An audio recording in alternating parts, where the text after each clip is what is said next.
tonight. Police are investigating after a trapper in Burin gets shot on a Saturday afternoon. That story, and teachers say they're alarmed about increasing violence in schools. We've had student assistants that have been physically assaulted. For the full school year last year was approximately 22 violent incidents per day. I'm Heather Gillis, and I'll have that story coming up on Here and Now.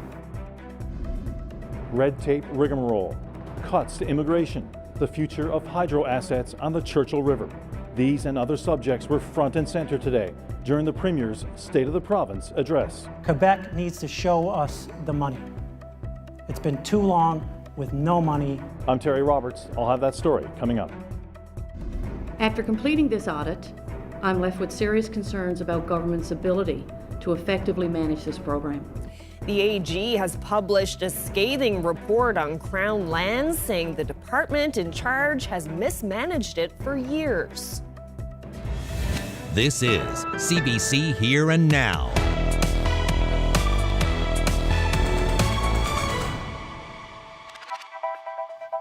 Good evening and welcome to Here and Now. The body of a Coast Guard crew member who was lost at sea last month has been recovered. Police say the remains pulled from the water by a commercial fishing vessel in Placentia Bay last month were that of the crew member who went missing while serving aboard the Coast Guard ship Vincent Massey. The employee was discovered missing the morning of September 16th after the ship arrived in St. John's. No other information is known at this time. A man was shot in the woods near Grand La Pierre on the Burin Peninsula Saturday while looking for a place to set his rabbit snares. Police say it likely happened around 1 or 1:30 in the afternoon off Route 211. RCMP is looking for hunters who may have been there when it happened. The man had a .22 caliber round removed in hospital, where police say he was treated for minor injuries. Anyone with information is asked to contact police or leave an anonymous tip with Crime Stoppers. Well, a police officer is being charged with drunk driving. RCMP say 34-year-old Travis Plant crashed his car on the highway near Glovertown Sunday morning. Plant was off duty at the time. He failed a roadside breath test and later blew 1.5 times the legal limit at the detachment. RCMP say they're reviewing Plant's employment status, and they've also notified the Serious Incident Response Team.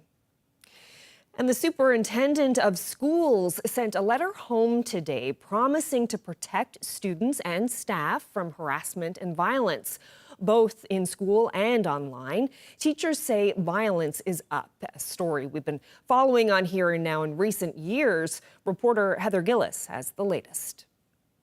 At some very alarming numbers. The head of the province's Teachers Association is feeling let down by the province. Teachers say violence in the classroom is on the rise, increasing 26% last year compared to the year before. The most recent report for the full school year last year was approximately 22 violent incidents per day. There have been some high-profile incidents lately, from the brutal PWC attack, which saw 5 teens charged with attempted murder, landing a student in hospital, to when police were called here to Waterford Valley earlier this year because of weapons. I've received pictures from schools of how certain students might have had a very rough day and then the classrooms are destroyed. That happens frequently. Teachers say there were almost 3,900 incidents of violence in schools last year. Everything from biting to bomb threats, grabbing, hitting, choking, threats, and assault. Instances of physical violence and assault last year were 29% higher than 2022. Teachers say in 2022 there were 111 incidents serious enough to call the Royal Newfoundland Constabulary. Last year, 178. While schools called the RCMP 98 times for aggression, physical violence, and threats. And it's not just teachers who say they're experiencing increased violence. Student assistants say they are, too. NAPE represents about 1,000 of them. President Jerry Earle says he's not surprised violence is on the rise. We've had student assistants that have been physically assaulted, have lost time at work because of injuries they sustained. There's much more aggression being seen. Meanwhile, the Teachers Association President Trent Langdon wants to see more support in schools. What I mean by that is community services, public health nurses, social workers. And he's also taking aim at government. Right now we have a caretaker minister. Our current minister is off, but we have John Hagee, who has been in that role now for several months and has yet to contact us. And all schools sent this memo out today saying it tries to protect students and staff from violence, but that parents have a role to play too. In a statement, the Education Department says violence is unacceptable and they actively work to prevent it, but that overall schools are safe. Heather Gillis, CBC News, St. John's. Well, Premier Andrew Furey spoke to a St. John's business audience today during a State of the Province address. As Here and Now's Terry Roberts reports, red tape regulations, cuts to immigration, and the future of this province's hydro assets were hot topics. It was a sold-out affair, the biggest event of the year for the St. John's Board of Trade. A chance to put the Premier in the hot seat and hold him to account on government regulations, so-called red tape, stunting business growth. We need a competitive environment to do business, and we need to eliminate red tape. And so while that is an antiquated old term, and you're right, I don't think anyone gets rid of it. I just don't know what it means, right? Like help us, absolutely, I think it takes various forms. Come with directives that are solution-driven, and they can be specific to industries, but just screaming about red tape doesn't help me. No, but people want to tell you. Red tape, yeah. The Premier also criticized the Trudeau Liberals for slashing immigration numbers. Furey said the future of this province relies on healthy immigration, and he wants the feds to reconsider. We see the necessity for it, we see the results from it, and I can assure you the conversation is alive between my office, Minister Studley's office, and Minister Mark Miller's office. It's a blunt instrument. It needed to be more surgical, and we need to make sure that we're protecting the immigration pathways, not just for the future of the businesses in Newfoundland and Labrador, but for the future of Newfoundland and Labrador by and large.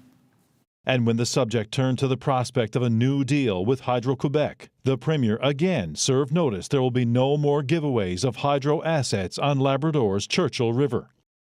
Quebec needs to show us the money. It's been too long with no money. This is our electricity, it's our water, it's our time, and if they're going to show up, they need to pony up.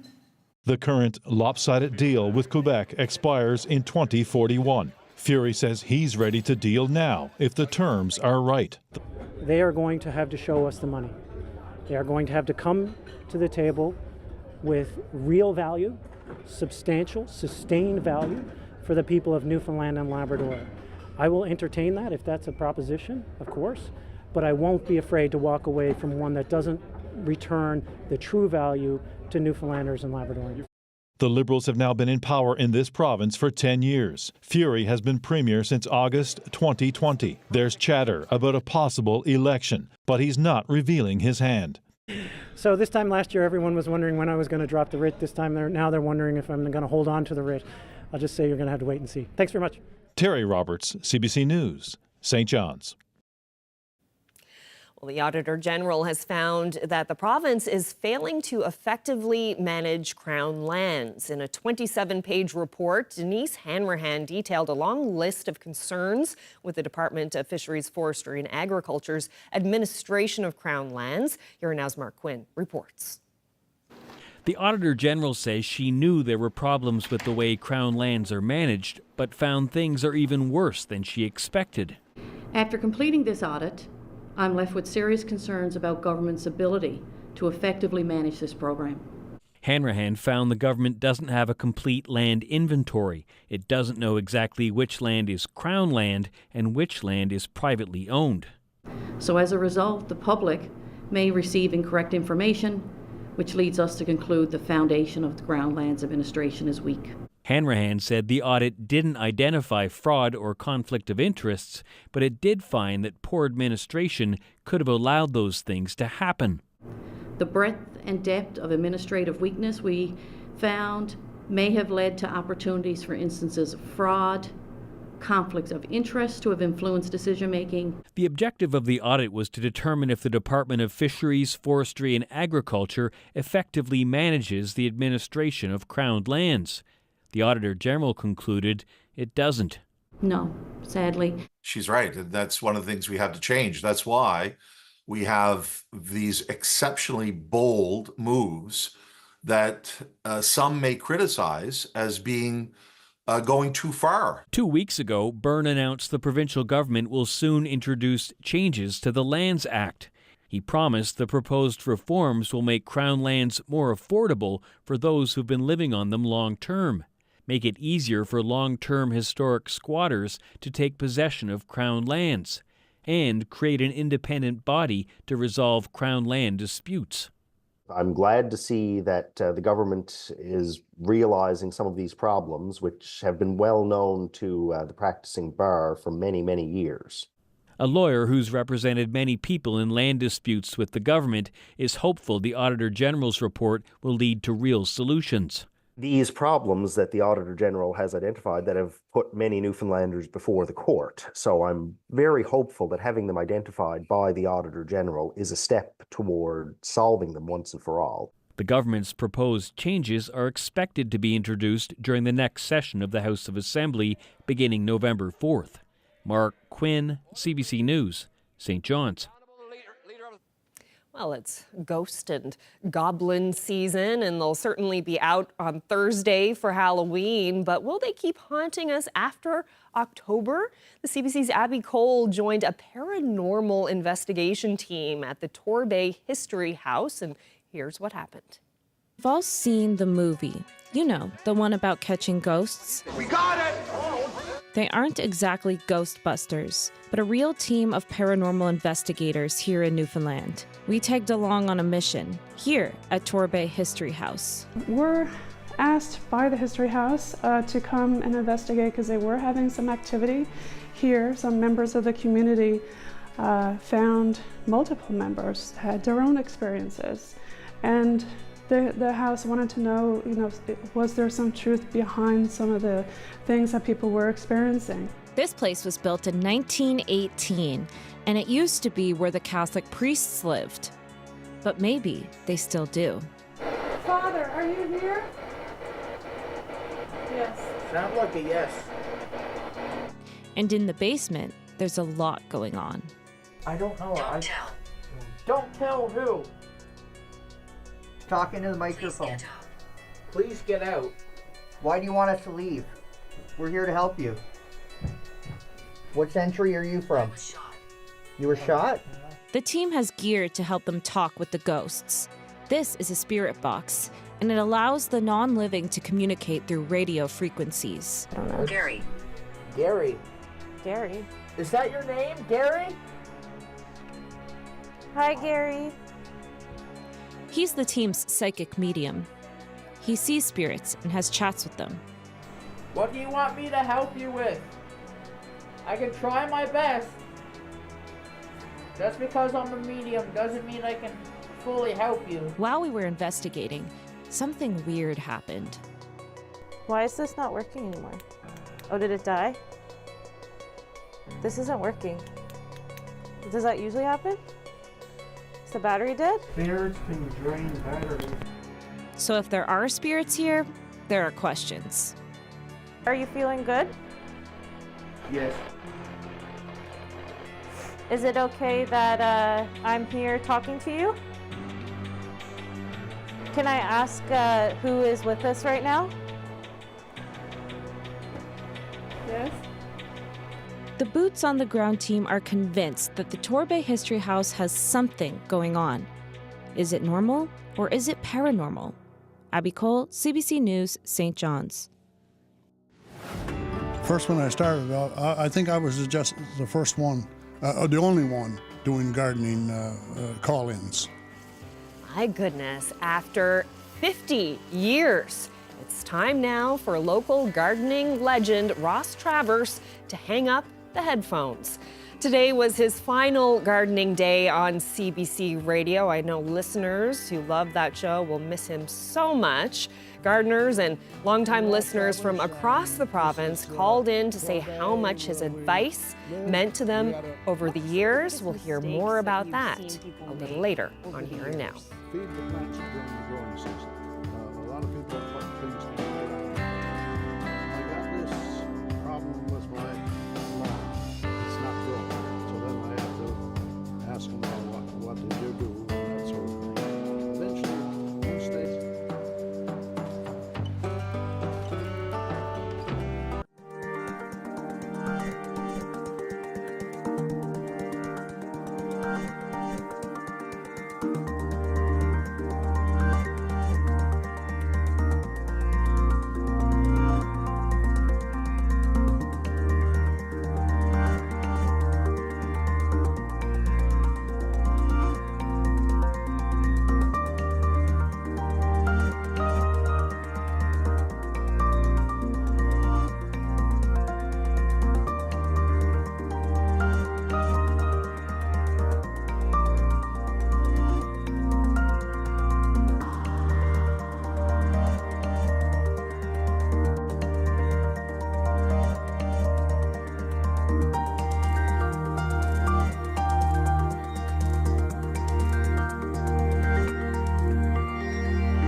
So here's what we've gathered from talking to local residents.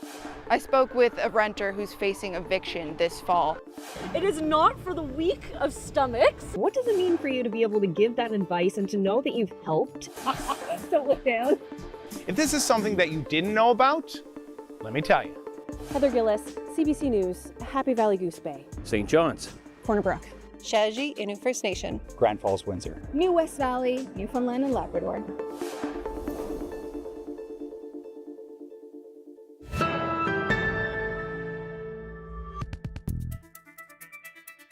Well, there's been a lot of anxiety for residents concerned about being cut off from their fuel supply, but now there may be a solution for those in St. Brendan's without access to home heating oil. The CBC's Troy Turner reports.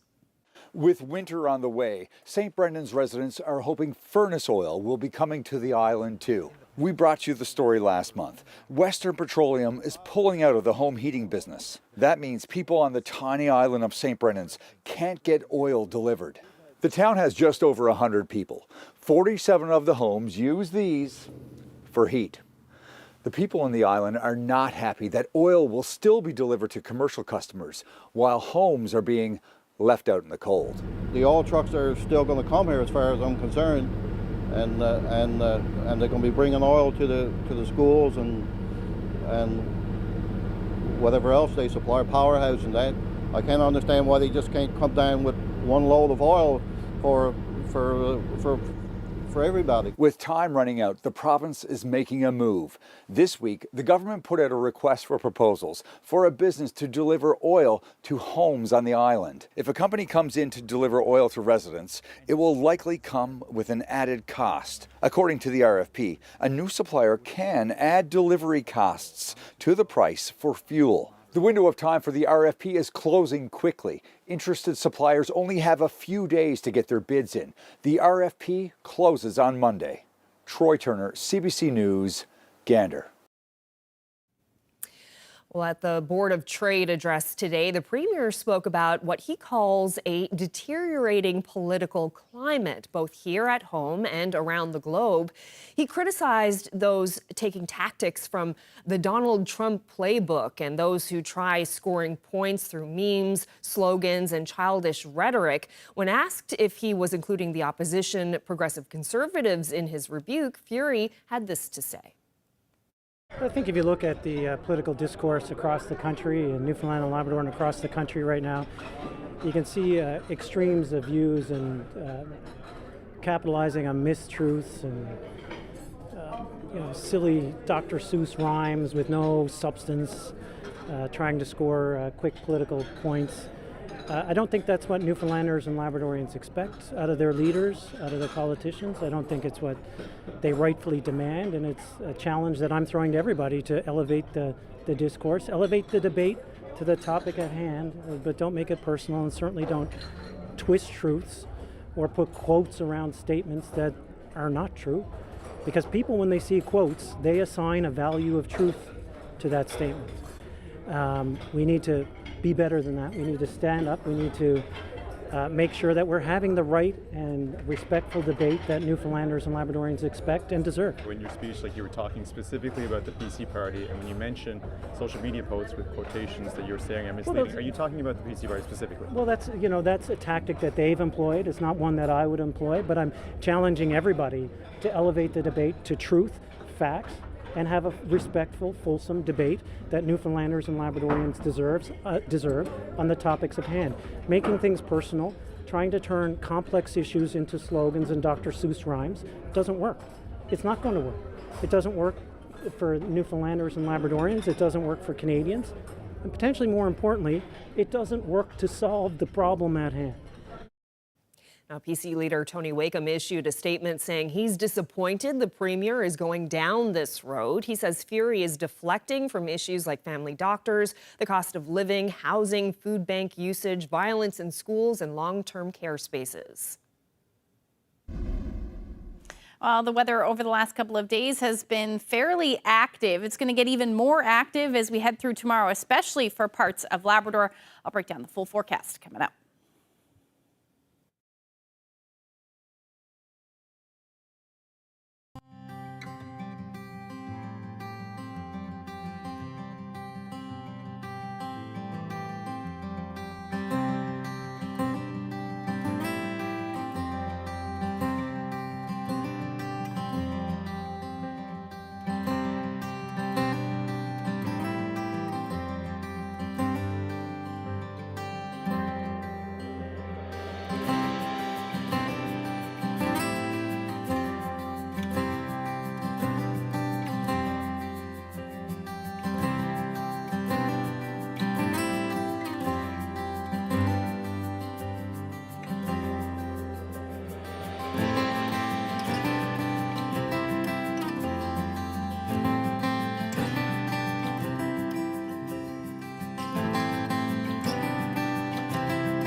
Ashley, I was driving out to CBS today, and one moment it was sunny, and then the next moment there was like flurries and rain. It was a real mixed bag of weather today. Yeah, a little bit of everything out there this afternoon, pretty much everywhere, really, thanks to this setup that we've had for the past couple of days. And we've got a little bit more of that on the way as we head through the next couple of days. Let's take a look at what the situation is. So we've got a ridge of high pressure just to the south right now, but it isn't ushering some cold air in, especially in the upper atmosphere. And that is a perfect recipe for what we're seeing, essentially some graupel in the mix, as well as some showers and some flurries. But we've got our next weather maker that is moving in, and like I said, it's going to encounter some cold air to start, but there's quite a bit of warm air in behind that, and that is going to move in and change things over to rain for those of you in Lab West. We'll certainly get into that in a little bit.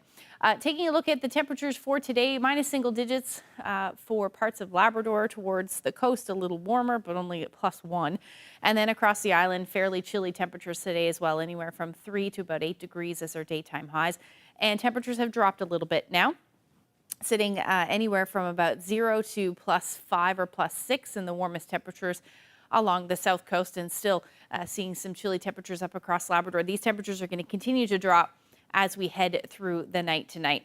So taking a look at what's happening just before the sunset, you can see some of those clouds very widespread, or should I say scattered in nature, with the showers and flurries in there as well. We've got some flurries still making their way through the interior there in parts of Green Bay, White Bay.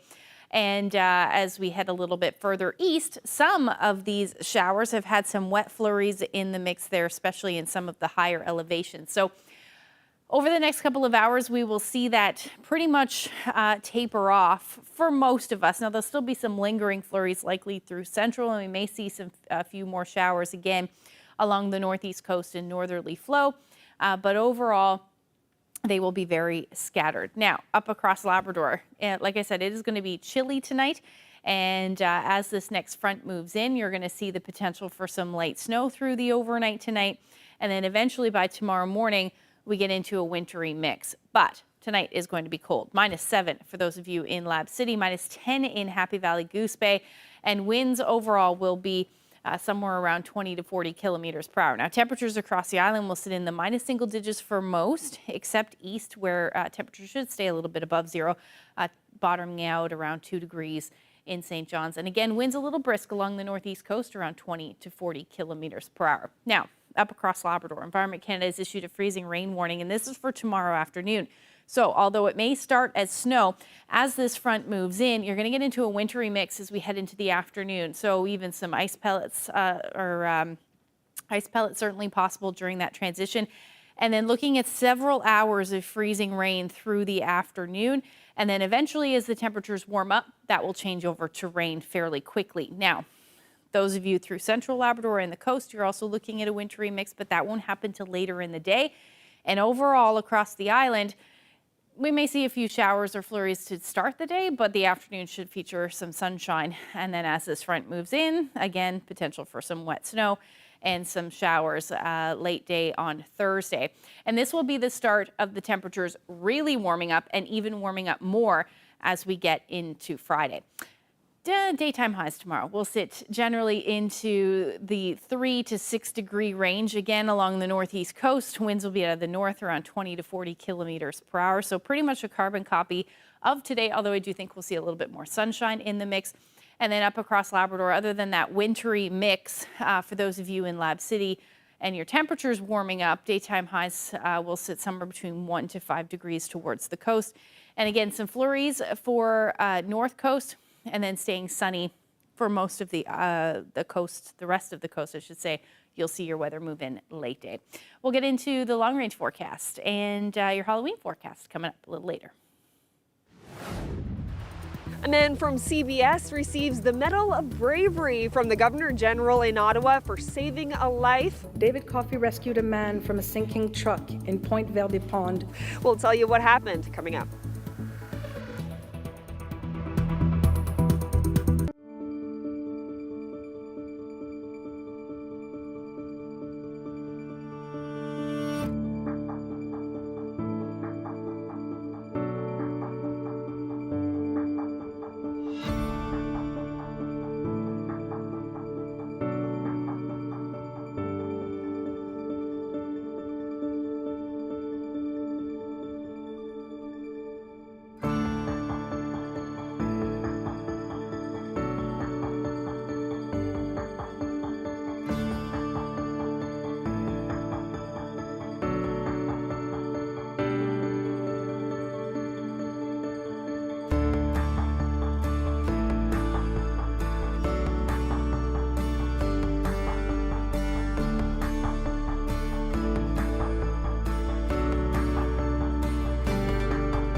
Well, imagine you're driving to work in the early morning hours and you come across a vehicle submerged in a pond. How would you react? Well, if you're my next guest, you would spring into action right away. David Coffey from CBS was just awarded the Medal of Bravery from Governor General Mary Simon in Ottawa, and he joins me now. So first of all, David, congratulations. Thanks, Carolyn. I appreciate it. So tell us what happened on that morning in November of 2021. Yep, so I was headed to work in our Gentian and West White Rose project, and I was coming from the Cape Shore, my parents' home on the Cape Shore, and just outside of Placentia there's a pond called Point Verde Pond, and a route I've driven many times, so seeing a light on the pond in the darkness caught my eye, and it was obviously, it didn't seem like it should be there. Was it the headlights? It was the headlights. As I got closer, I could realize that it was a vehicle. And as soon as I got there, I didn't directly notice that there was someone in the vehicle. The truck was just sitting there, and she was drifting a little bit, and she had kind of drifted to face me, so the lights were facing me. So with the glare, I couldn't tell there was someone in the vehicle. But I stood there and I sung out a few times, and then I heard the kind of muffled sound of a horn under the water, and that's when I realized there was someone in the vehicle.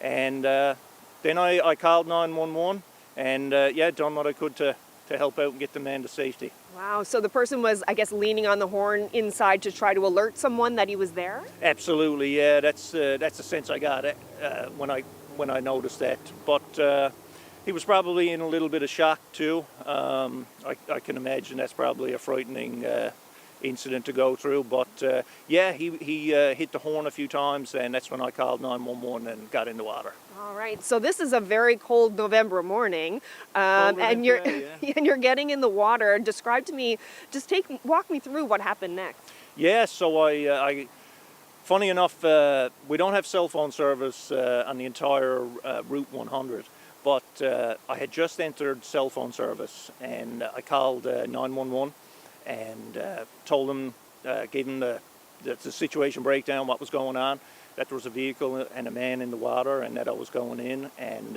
yeah, I put the phone down, kicked my boots off, and jumped in. And I walked out so far to the vehicle. She hadn't sank yet, so she was floating kind of in the pond. And I walked out so far and swam the rest of the way to the vehicle. And yeah, from there I helped the man out, gave him some instructions. I stood on the running board of the truck, but I could feel it still moving as she was drifting. And then I saw lights coming in the opposite direction. And by this time I got the man up onto out of the seat. He couldn't swim, so I got him out of the seat. And looking back on it, it might seem a little reckless to some people, but it could be dangerous because you know, 2 people could have accidentally drowned that day if I didn't act, you know, if I messed up, so to speak. Right. But no, I swam back in, flagged down a vehicle, a driver who happened to have a coil of rope in his truck, and I said it before in an interview, that's a good sign you're in rural Newfoundland. And everyone has some rope in their trunk. Usually do. Yeah. And yeah, we got the rope, got back in the water, got it to the man, and we pulled him in. And when we got to the roadway, we looked around, looked back, and his truck was after sinking. So it was just in the nick of time we got him in. Incredible. What did he say to you? Oh, he was still in shock, I think, at the time. But he was well. He was cold. He wasn't any worse for wear. He was very thankful, very grateful. I recognized him when I got out to the vehicle. He was, we're from a similar area, and I recognized him, and it became very important and personal to me then to make sure that he made it out, and we all got safely home. Right place, right time.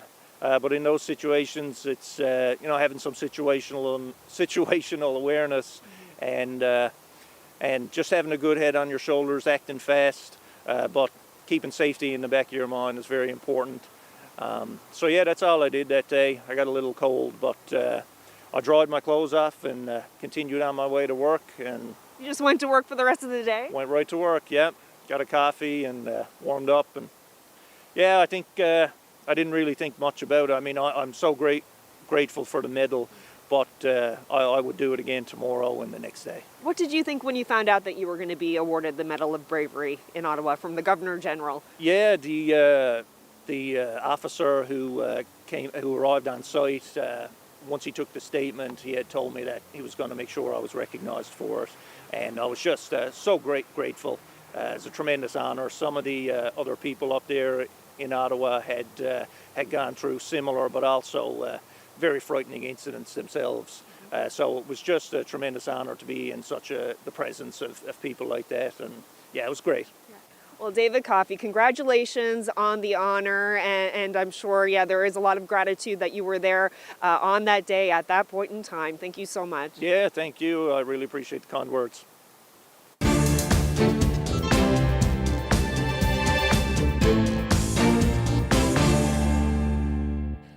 Canada's special interlocutor on unmarked graves issued her final report today. It calls on Ottawa to establish an Indigenous-led commission to investigate missing and disappeared Indigenous children.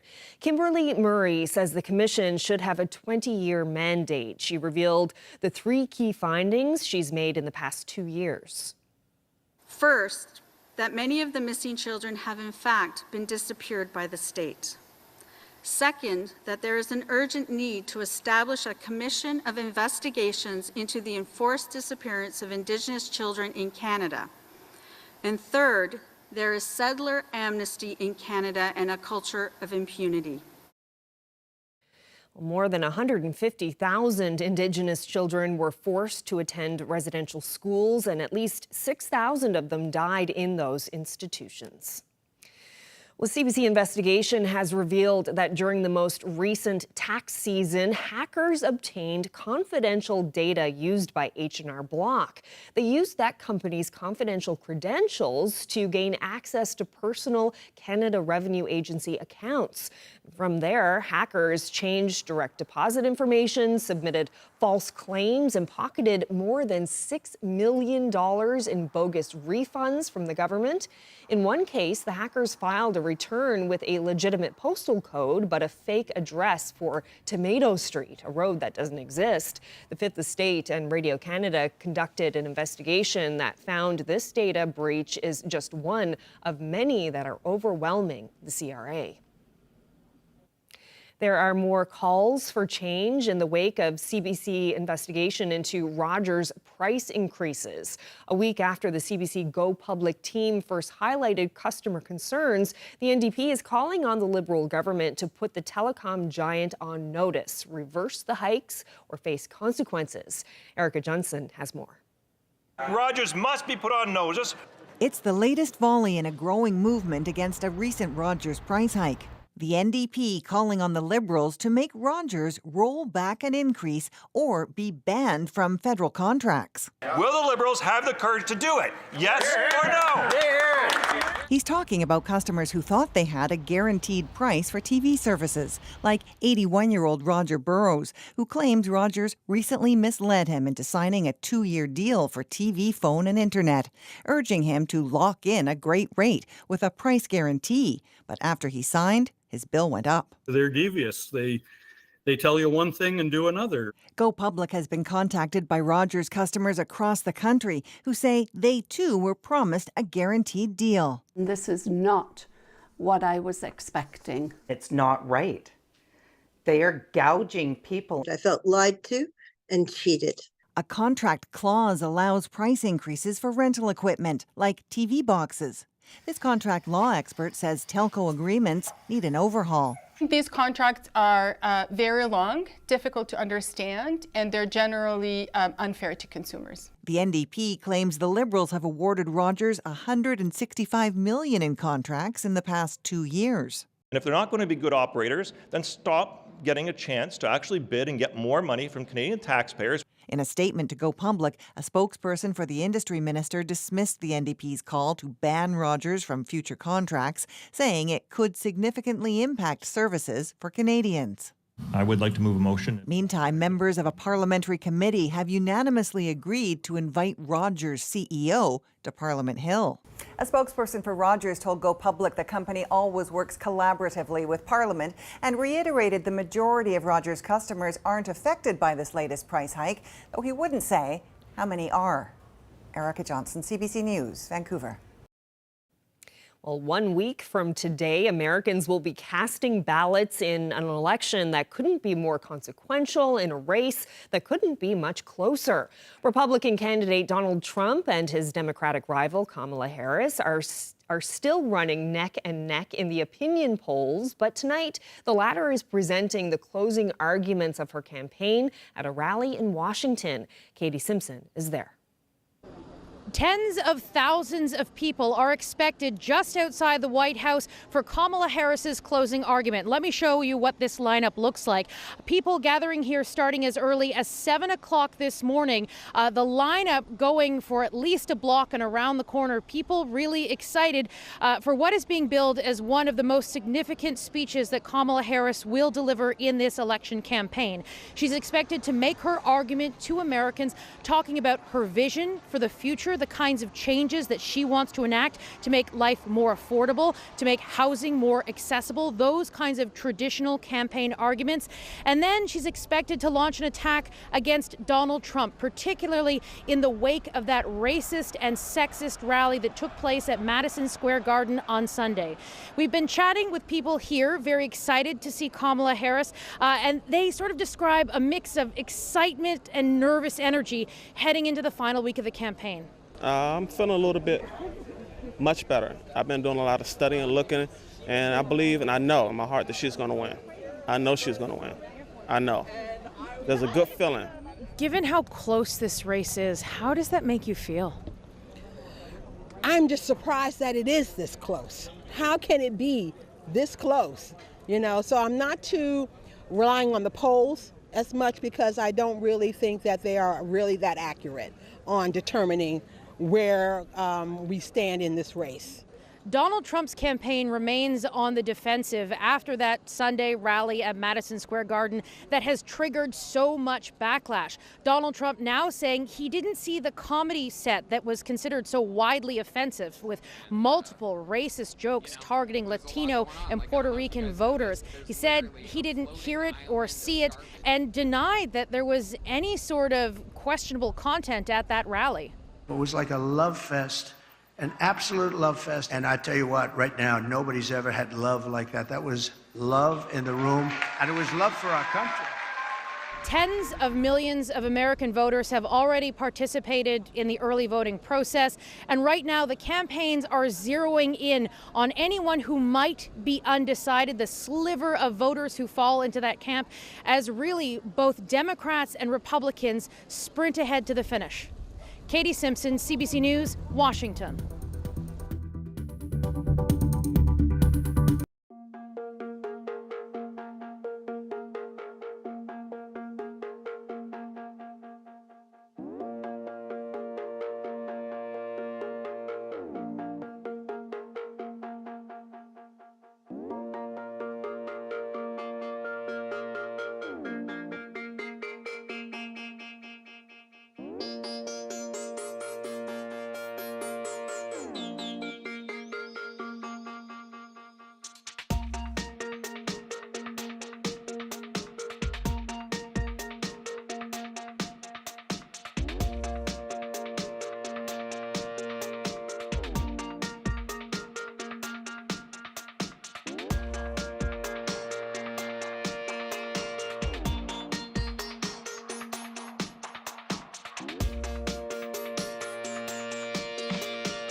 It's the last gardening show of the season today, but more importantly, this is the final CBC Gardening Day for the legendary Ross Travers.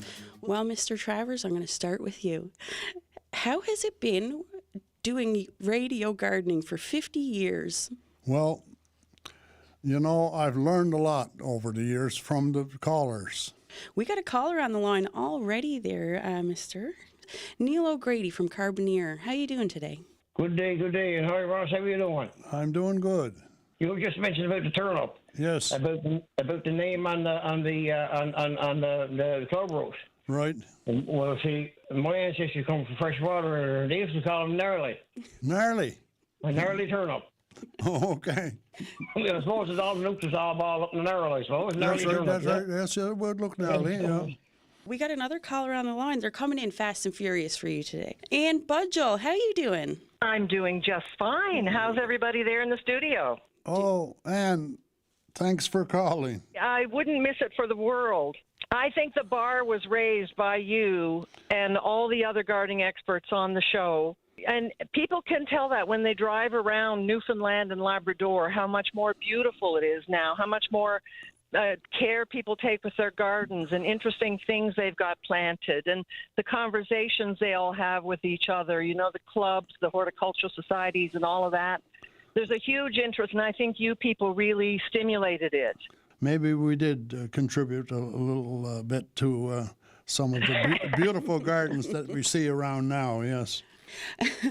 Jackie Feltham on the line. How you doing, Jackie? Yeah, I just want to thank Ross for all his wisdom and guidance over the years. I think it would be neat if you told the story about the herb that the lady in Goose Bay wanted you to ID for. Oh, yeah. Yeah, oh, yes. No, I'm glad you reminded me. Yeah.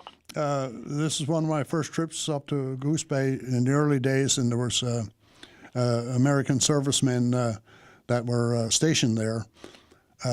And one of them had a great interest in gardening and was bringing down the seeds to this German lady who was living there.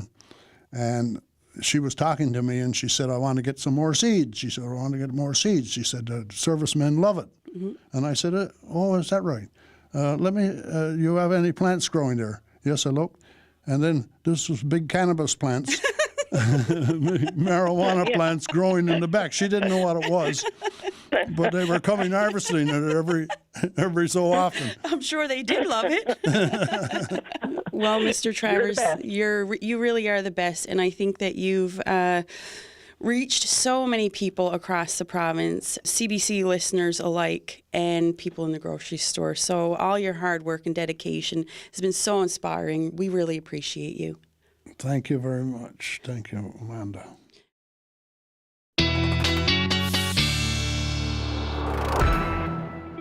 Oh, I'm going to miss hearing Ross Travers on the Gardening Crosstalk on Tuesdays. He's been such an amazing resource, too, over the years for reporters. I've gone to him a bunch of times and did a story with him recently. He's just fabulous. Yeah, it's nice to learn new things. Mm-hmm. Yeah, and he's certainly a wealth of information. Yeah. So, and what a spot he has with his rhododendrons, and just beautiful. Yeah. Course.